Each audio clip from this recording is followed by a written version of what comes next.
Hi, everybody. Tony Marcolini here. Welcome to the podcast, It May Interest You to Know. I'm joined today by screenwriter Glenn Acosta. Welcome, Glenn. Hey, thank you so much for having me. Really appreciate it. Oh, well, we're thrilled you're here. I wanted to talk to you because I mean, of course, I follow you. I follow you on LinkedIn.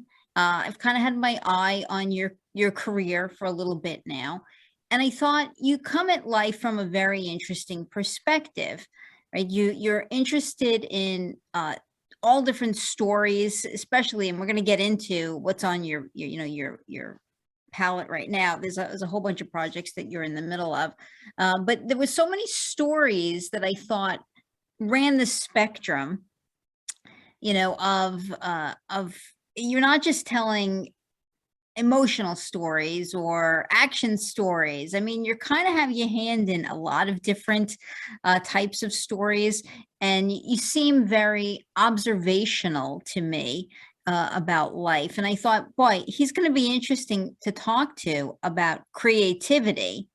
So I think before I get into your projects, I want to ask you, what does creativity look like for you? How do you create your stories?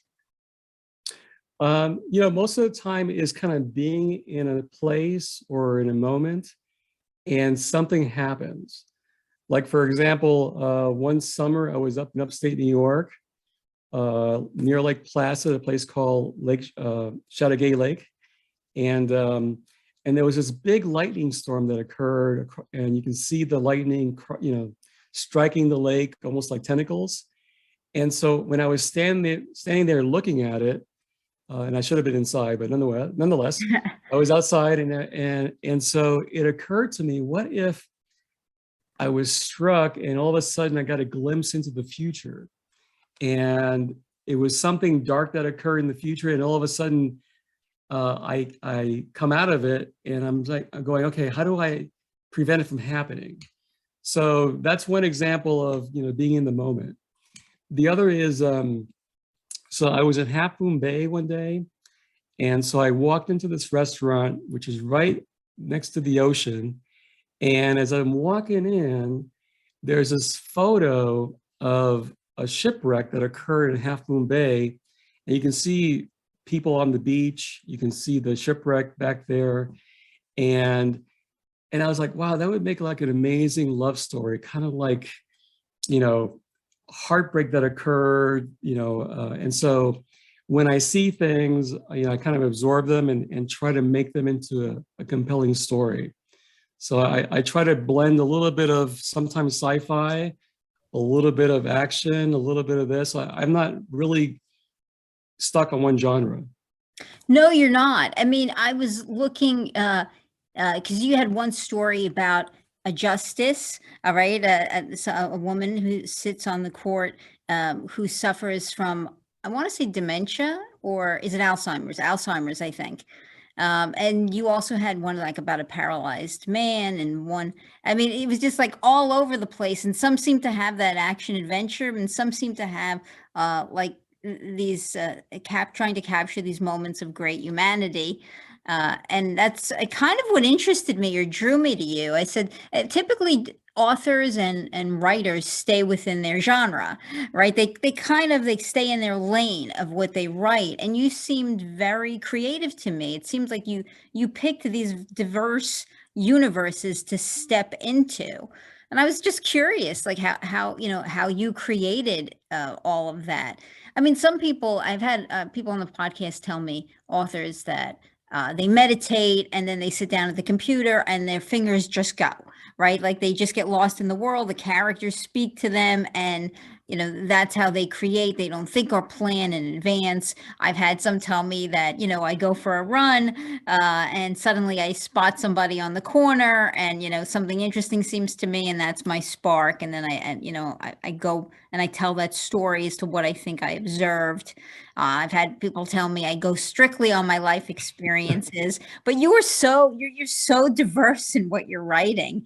But I was like, how do you create? Because your mind seems to be wide open. Well, one, I like being emotionally connected to something that I see. So like if I'm walking through a museum and I see different kinds of paintings, but then I see one over there that I go, I can't stop looking at it.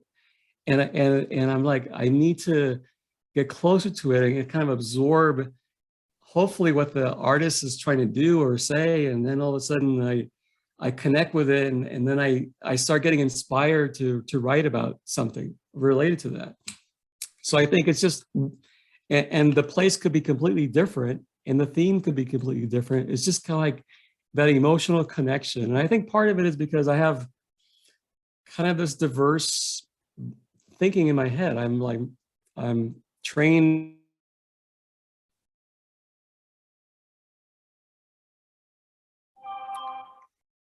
I think I dropped you. Did we drop you? Am I still here? Yeah, you're back now. Okay. Okay. what I was trying to say was that you know, I have like two sides of the brain that work, you know, at the same time. My engineering side, and then my writing side, and then, you know, this other side. And so when you have that, anything is possible. I can write about anything, you know, sci-fi as well. Did you always want to be a writer? I liked writing for a long time. You know, I grew up in the projects in the Bronx. And so it was kind of a little bit of escape from, you know, from being poor. And then it kind of evolved from that. So I was like, you know, I would take the subway down to Central Park with my parents. And sometimes I would walk by the Upper East Side and I would see these beautiful buildings and homes. And so I would imagine myself in their life. I would walk around going, you know, wouldn't it be great? What would that be like? And so then my imagination started going and I would start writing about what that life would look like. And then eventually I kind of evolved into the screenwriter when I saw a photograph of my college sweetheart. And, you know, it was a heartbreak thing. She broke up with me a year before, you know, I was supposed to get married to her. And so when I saw the photograph, it kind of like sparked something. And I was watching movies at the time. I said, yeah, maybe I could write a movie about this emotional, you know, pain. And so so that was my first script. I wrote something up related to that, going back to a class reunion. And so I said, you know, let me submit it to a contest and see what happens. And long and behold, I was like a semifinalist.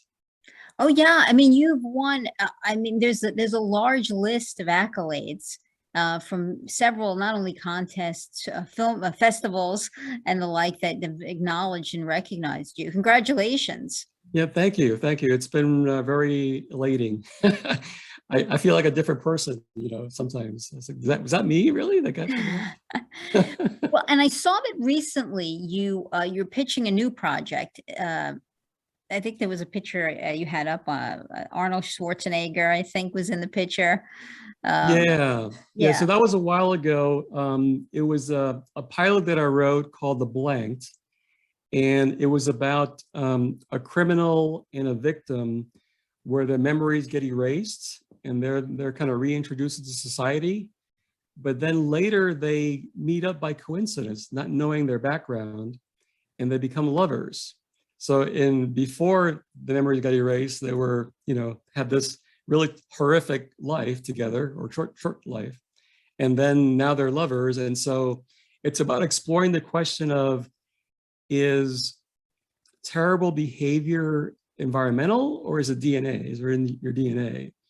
And so so I wrote it, I won a contest. And so the folks that put together the contest, they put me in touch with a few folks, and then I got a producer, I got a director, had an A-list actor potentially being part of it. And so things started like picking up and came close to getting it produced.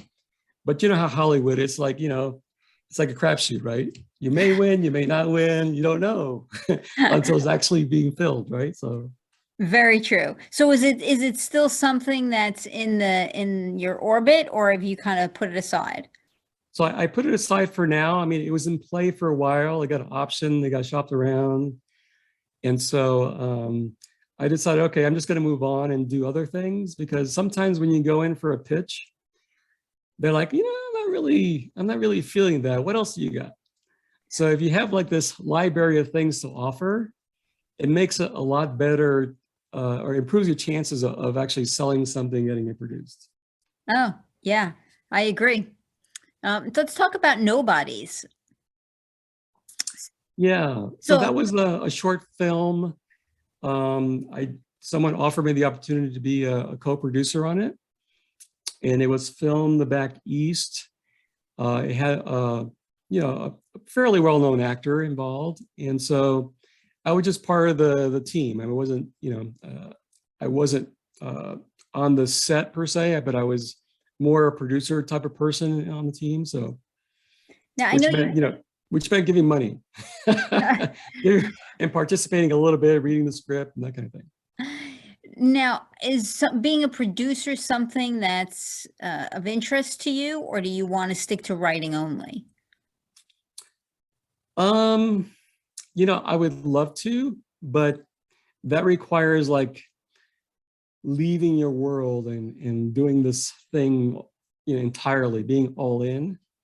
And so I have friends that are producers, and it's a very hit and miss lifestyle. Yeah. Right? They might get a little movement, they may not. And so I know someone that tried it for a few years and kind of gave up. So I didn't see that much different than being a writer. It's like, all right, I'll stay in my lane. I'll stay in my lane. Now, what about Glimpse, right? You partnered with another writer Yes. to create that. What was that? First of all, what was it like to partner with somebody? Very different than writing independently, I would think. I was very fortunate to partner with them, because Andy Fromke is his name. He's from Wisconsin, and amazing writer. Everything that he writes gets the highest marks for writing. He gets a recommend on everything. So he's like, he touches it and it's gold. It's like, all right.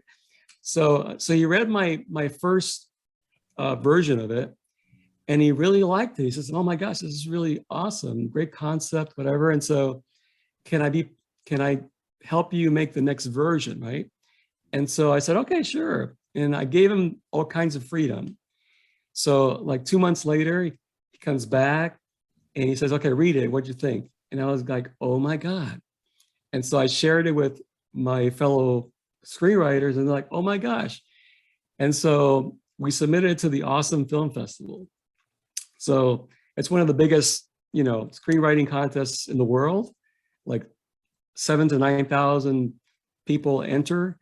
And so we made it to the second round, which is like the top 10%.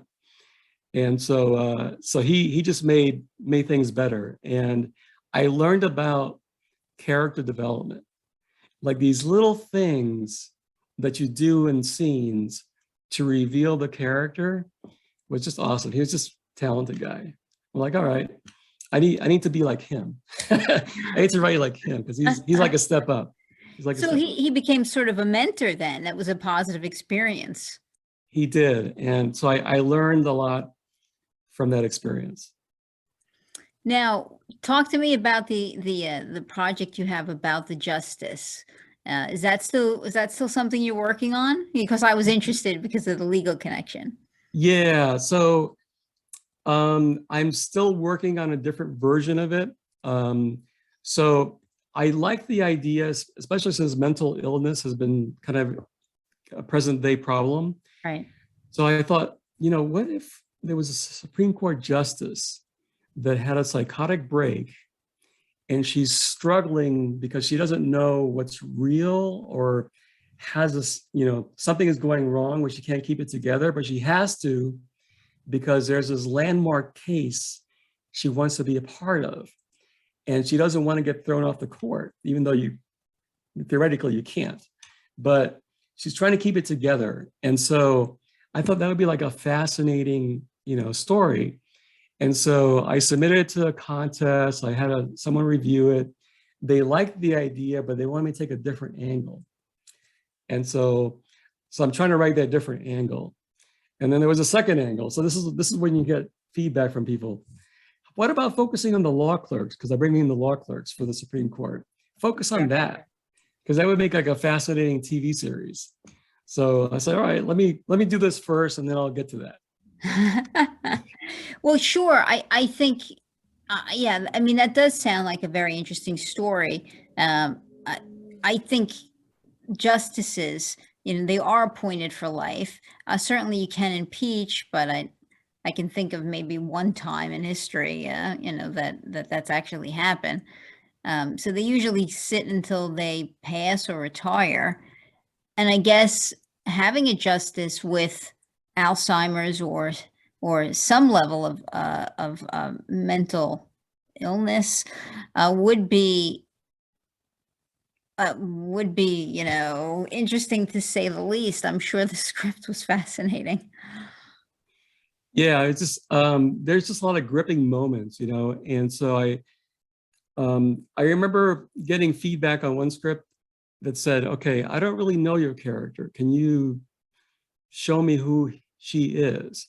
So I've kept that in the back of my mind, so that when I wrote the pilot, I focused on her and why she got there, what made her her, and then get into all the drama from the, folks in Congress want to move in to impeach her, but really tell me about her. Why is she who she is? And so I focused on a little bit of a flashback when growing up and the devastating moments she had and what made her who she is on the Supreme Court. And so I thought that would be like a great start, because then you would see why she does things her way. What's the most memorable moment in your career thus far for you? For me, was going to pitch the Blank to Black Pills.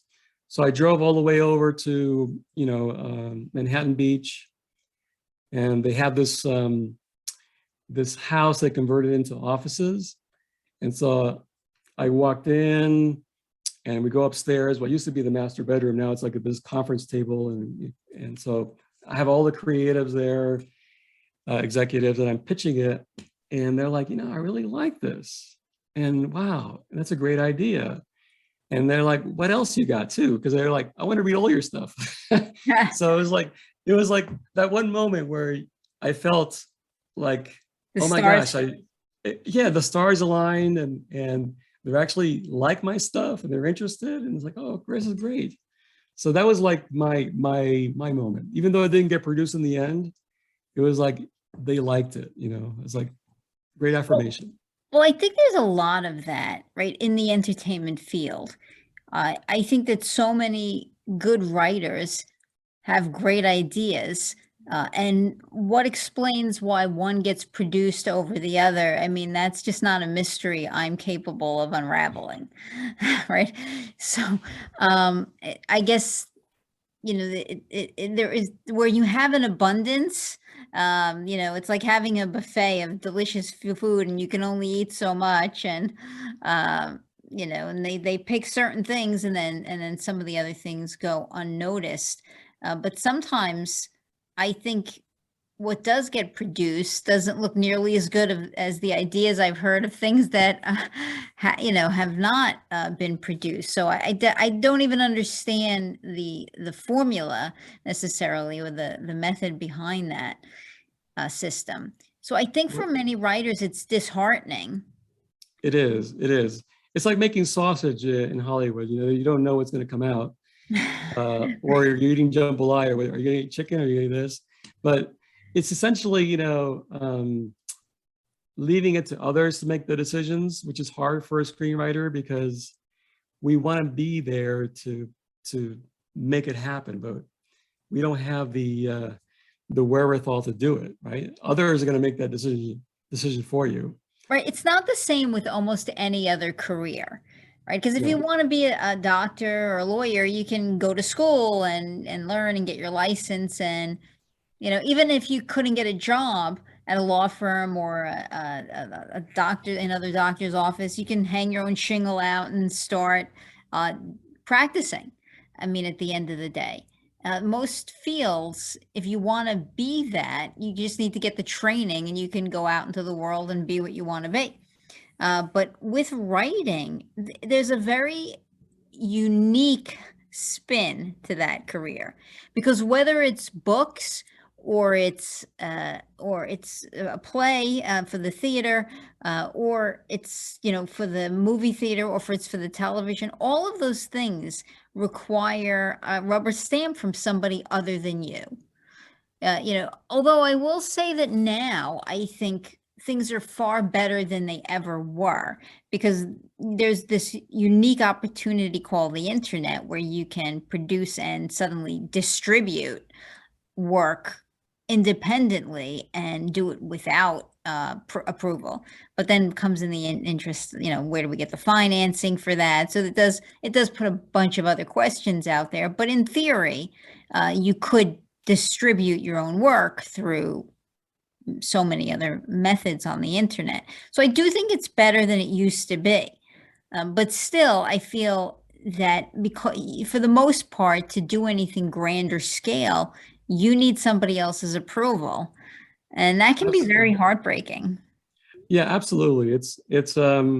There's a whole world into getting your script produced. It's like you have to get it packaged, you have to get a producer on board, director on board, some actors on board, and even with that, it may not happen, right? So it's totally out of your control, which is the frustrating part.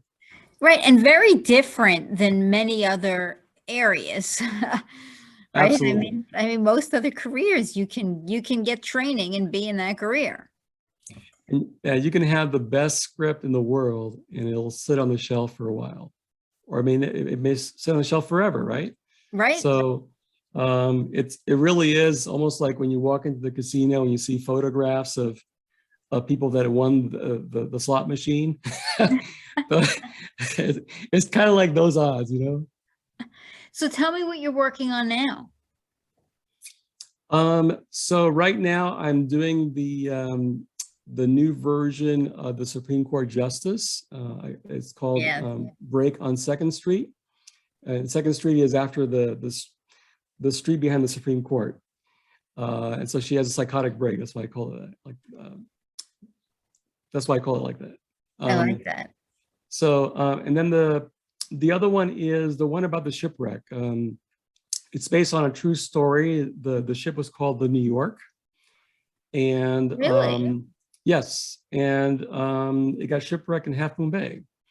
And so I'm trying to make it into a kind of like a notebook, but something a little more, you know, something a little different than that. But you know, that kind of emotional, gut-wrenching movie where it gets worse for the couple, and then all of a sudden, in the end, you know, it's happy. So. And how much, I mean, how much of your day do you get to spend writing? There lies the rub, because you know I only get like an hour or so a day because then I have other things to do. So I get up early in the morning, get my coffee, sit down, and I spend the first few minutes trying to come back to where I left off, get those same emotional feelings again, that moment in the scene, and then go from there. So Now, do you outline? Because I find this a really interesting question. We had Matthew Dix here, author of a lot of great books, and he said, I tried writing with an outline, like preparing my story ahead of time when I first started writing. He said, and that was just a fail for me. He said, I can't write from an outline. It didn't work for me at all. He said, I needed to let the characters just speak through me, right? To the point where he said, I have nothing in my head except the idea of what I want to do. And I sit down at the computer and my fingers just take over. And you know, I really find that fascinating. Like he literally doesn't know until it's just happening. It's almost like the character is telling him what happens next. And to the point where he tells this story, he told me the story about his wife calling, and he answers the phone. He says, "No, I gotta go." Like that he's about to, walk through the door, and she says, "Oh, what are you gonna do? Is he gonna live or die?" Like, and he says, "I don't know. It hasn't happened yet." Like he literally needed to go back to the computer to find out because in his own mind he didn't know. Like that's how much he needed to see it, and while he was just sitting there and it came through to him. So do you write that way, or do you have an outline? You kind of pre-plan the story, know where you're going, have a breakdown of scenes. What works? So that's a funny question because I started off with that style where where I sat down and just start writing and see where I go, right? But I found that Hollywood is very, very strict when it comes to structure. They want certain beats to happen at a certain time.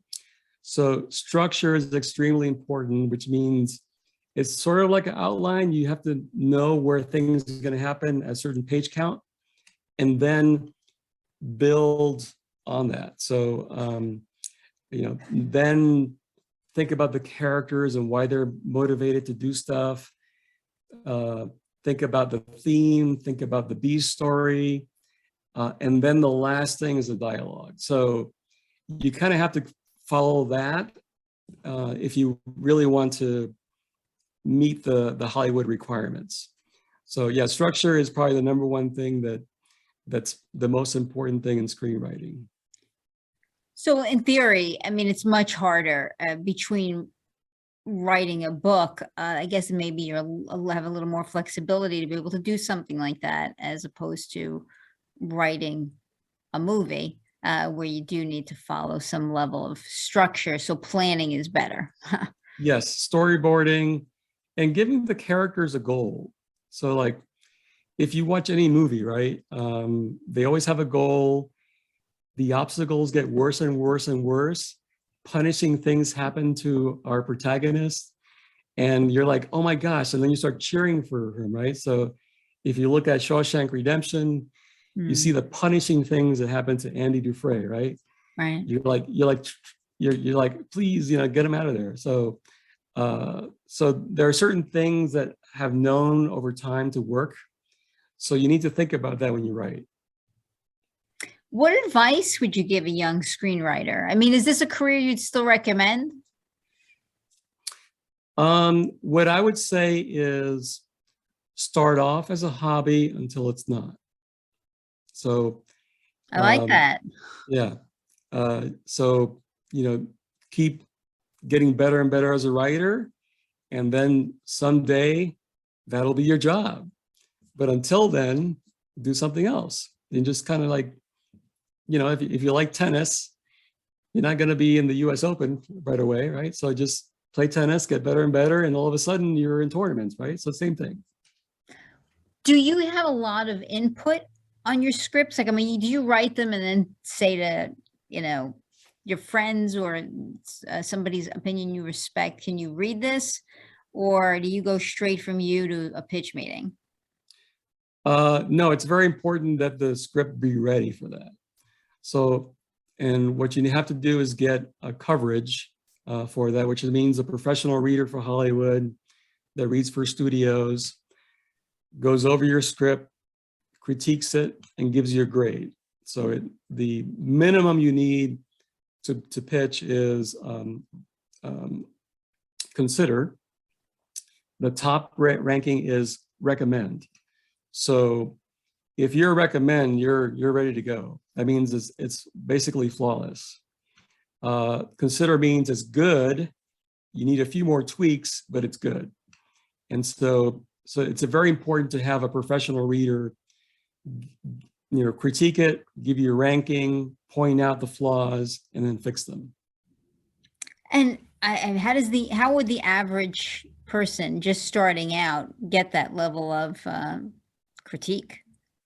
You pay for it. So there's several script readers services that are out there. I I use Coverage Inc. Periodically, and I find them to give me very, very good feedback. And so when I implemented their feedback, it works out. It works out. So. Well, I mean, I definitely see that you feel you're passionate about writing, and I think I still think it's fascinating how broad your very eclectic tastes are in what you write. Because when I looked in preparing for today, and I was going through a lot of the different projects that you've been involved with and the stories that you've written, I thought it was so impressive that you went from like sci-fi elements, right? Because you had that one about the paralyzed gentleman. He wound up being paralyzed in a car accident, I think, and then he sees some kind of visions of is it future accidents, or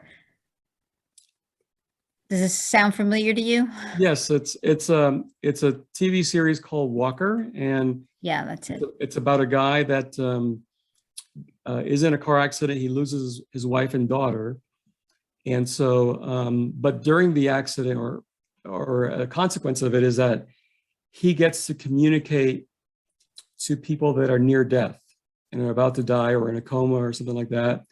And so he's in the hospital, and he gets this vision essentially of someone waiting for him that needs his help because he's about to die, and he needs his help to connect with his ex-girlfriend, his ex-wife, whatever. And so so he uses this newfound ability to help others.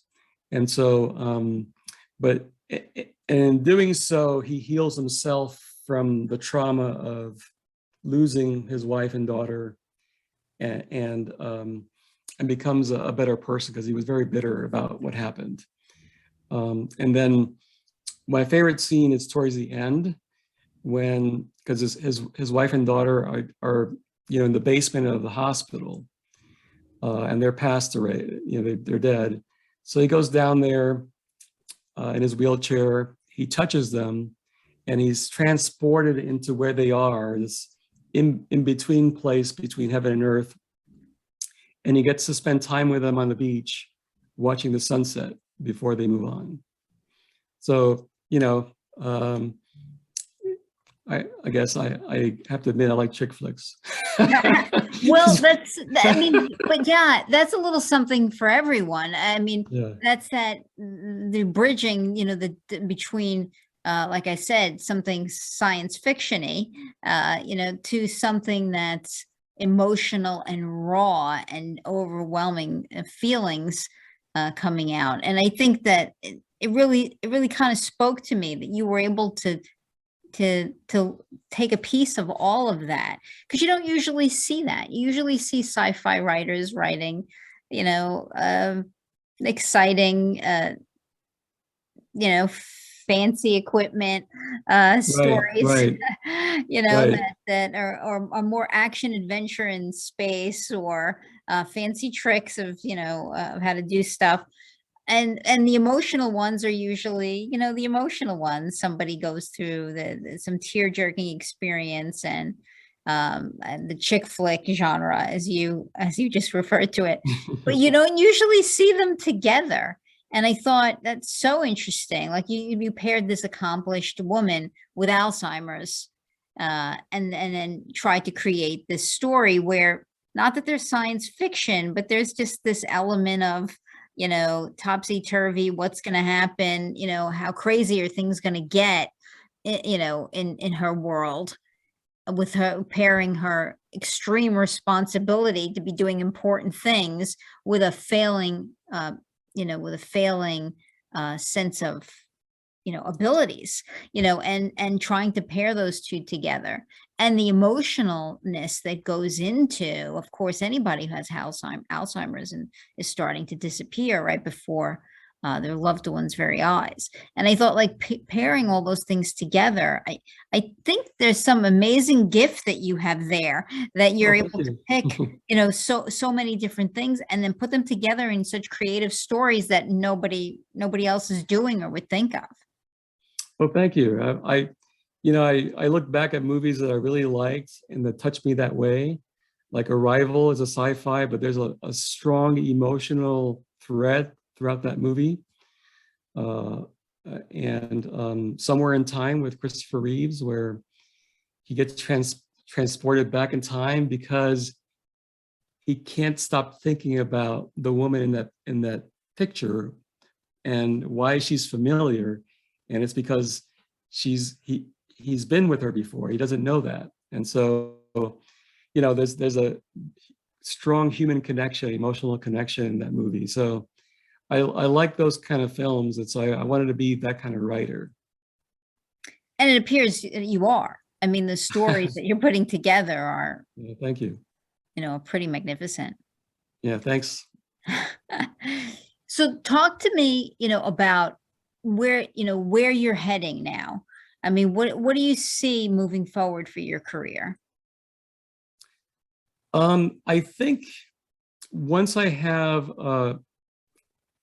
3 more scripts, maybe one feature, 2 TV, I will be networking again and going to people that I know and trying to find the right match, because sometimes it's about the one person that likes it in Hollywood. And so, I hear the stories of many scripts that were rejected time and time again, but that one producer just loved it and said, I have to do this. So finding that one person is my mission. And that's what I want to do in the next 3 years. Find that one person. And right now you're continuing to put together the projects that you want to focus on most, because you have Yes. so many. I mean, there's been so many, that you're developing, but you want to narrow it down, I guess, to the projects that you're most committed to. Yeah. And, just package them in a way that it's compelling. You have to want to do it, so that's where I want to go. Well, wonderful. I mean, I'm so thrilled that you came here to talk to us. I really do admire the way, you write and the way you tell stories. I think Thank you. the world should be filled with storytellers just like you, right? They make the world that much more interesting. And Well, thank you. before I let you go, I have to say, have you ever thought about writing a book, or is that just not your thing? I think it's too many words. I mean, you got to start developing the whole scene, the whole feeling behind it. Whereas in screenwriting, you get to the point quickly. You have a short description of the scene, you get into the characters and the dialogue. So that's kind of that's good enough for me. That's your jam. I'm good with that. Because I'm thinking any one of those stories, would make a very compelling book. I'm a bit of an avid reader, and I read 1 to 2 books a week. Oh, wow. Yeah, so I'm always sitting with my Nook in my hand every free minute I have. So I guess I'm always looking for new stories. And I think any one of those stories in a book is something I would jump at getting the opportunity to read. So I'll go see Yeah, I the just movies. wish. I'll go see the movies when they Yeah. come out too. Yeah, I'm more the movie kind of guy, Yeah. See Well, my I think story on the screen. and I think it's what you have a passion for. It strikes me that it's one or the other.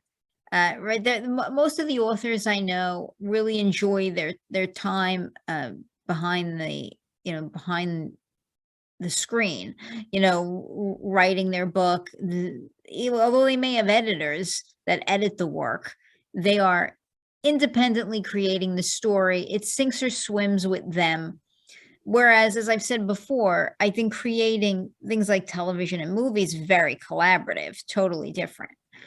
You are creating, what you like to see, the paper version, right, of what you'd like to see or what you're seeing in your head. and then somebody else comes along, and actors have to breathe life into those characters because it's a visual art, that they're watching. And then somebody else has to be the cinematographer and decide what are the right angles, how are we going to capture this story so that we're picking up other cues besides the words. And then somebody else comes along and edit and determines what's the best cut that you got, or what extra scenes that nobody thought anything of, ought to be put in and in what order. So I think by the time it goes from your computer to a screen, so many people have had their hands in it to get it to that stage, that it's a very collaborative thing to do. And some authors don't like that. Like, they like to write the book and they want the story, they need a good editor, but like the story is the story, and they don't want to be involved in that whole collaborative thing. Because I've heard people tell me that I wrote the story and the one I saw on screen wasn't at all what I intended it to be. And I'm okay with letting go. Like, I write the best story I can, give it to others, and I let go of it and watch it be transformed into something better, something visually great. And so I'm okay with that, because in the end, it's about experiencing the story visually. And, sometimes they do a better job at that part. And I'm okay with that. So that's why Glenn Acosta is a screenwriter. That's right. Stay in my lane. Very good. Well, I want to thank you so much for being here and talking to me. I really did want to sit down and talk to you. I think you're a very creative person, and I enjoy speaking to creative people. So thank you. Thank you so much. It's been such a pleasure, and hopefully we'll get to do this again someday and Please. talk about a movie. Yeah, please come back and update me as you're going along. I mean, when, at any point along the way, we have something interesting to talk about, you're writing something new, please come back. I'd love to pick your brain. I'd love to sit and chat with you. So hopefully the next time there's going to be a red carpet and you're on the list of invitees, you're in the after party. Woo! Count me in. Exactly. So I look forward to that. I think I see many bright lights in your career, heading your way. So thank you so much. And it was a pleasure. Thank you. Thank you, Glenn. So all right, take bye, care. everybody. Bye.